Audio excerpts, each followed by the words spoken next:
Let's bring in Doug Heye, GOP communications strategist and former chief of staff under Eric Cantor. Doug, were you surprised by Walker's exit?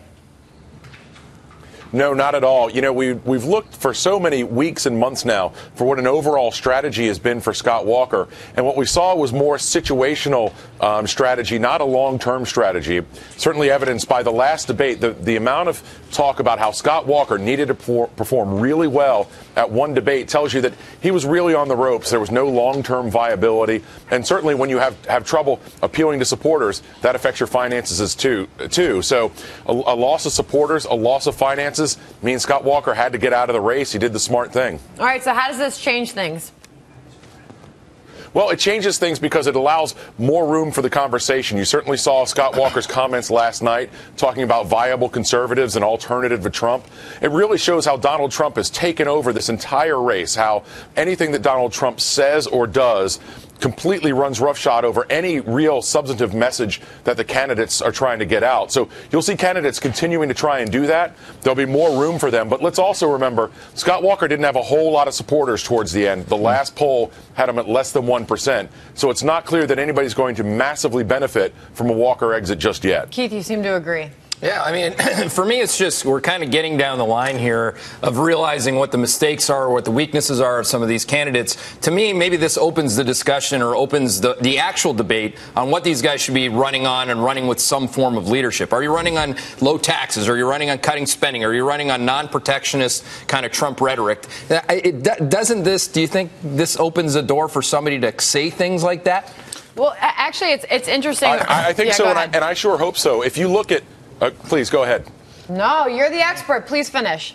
Well, I don't know about that, but look, if you look at everything that Trump has had trouble with, they've come down to questions of substance and questions of substance on policy. And that's something where you'll see whether it's a Marco Rubio or a Jeb Bush, even a Bobby Jindal, really start to talk about and continue to talk about more specifics on policy. It's where Trump has faltered, certainly faltered in the last debate, and it shows that lane is clear. But if you're low energy and you don't have enthusiasm, nobody's listening. Yeah, that low energy. Nobody's so listening. Bad. I mean, when he basically handed it in last night, the towel, you could see the low energy was hitting a lower low. I mean, it was so bad. You know, you said that earlier, Keith, and with all due respect, I've run 13 races, and it's very difficult to give that concession speech and or say, you know, I'm done. Yep. I can't even imagine what he would be going through because he is a great guy. And when I was in New Hampshire with him, he had some great crowds, and he's talking about the things that people care about. But because of that, he's not a guy who's going to interrupt. He's from the Midwest. He's very nice. He's cordial. He's respectful.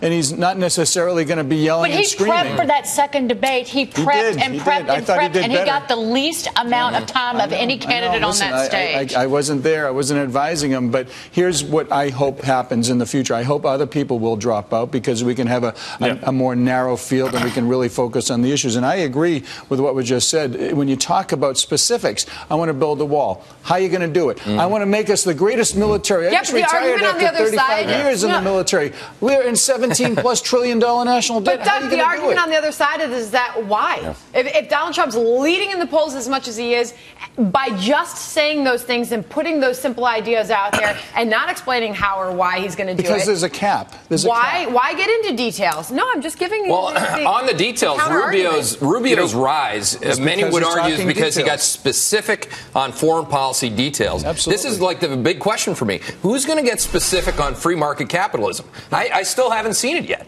Well, it's not Trump. He's getting very specific on protectionist policies. Doug, last word to you. We've got to go, but is there anybody who you would be willing to say is next to drop out of this race?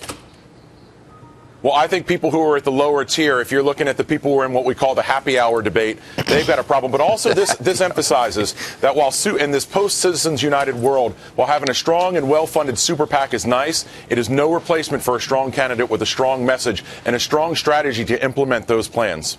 All right. Doug Heye, thanks for joining us this morning. Thank you.